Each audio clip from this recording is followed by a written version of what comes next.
Mr. Oaks, Assemblyman Oaks.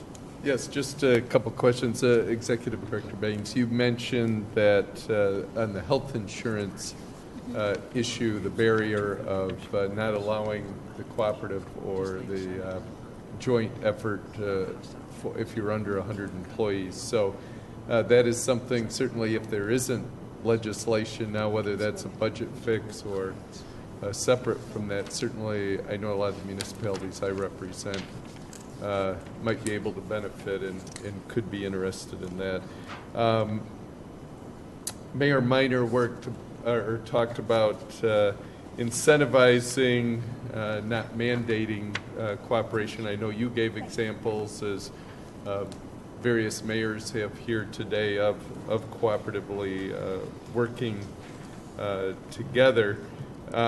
So it seems like we've made progress. Certainly there's always room to go, but we've gotten there. But it's like taxes continue to be,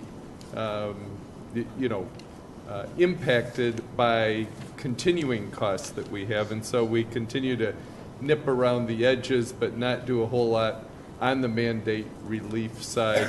Certainly from my perspective, you mentioned one thing, that could work just in tweaking the law, but working with NICOM to come up with other mandate relief things that could make greater strides at that. I know the bigger the mandate, the tougher the ability to get it done, but as Senator Kruger said, well, why don't we do it? Well, why don't we do more on the mandates? Right. I mean, I agree with everything you said. There is one bit of mandate relief in the budget, which isn't world-changing, I wouldn't say, but would mean important revenue to local governments, and that's the interest rate on judgments, which in New York State has been a flat 9% statutorily for years and years. It was first put at 9% back during the, late 70s when interest rates went through the roof.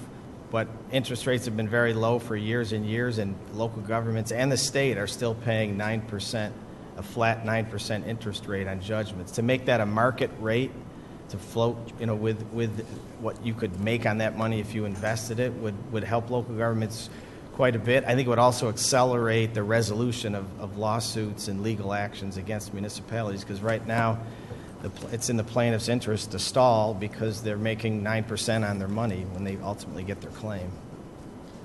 Thank you. I would just note the often cited as mandate relief is the Medicaid being picked up to a greater share by the state. But of course that benefits the counties, and we love the counties.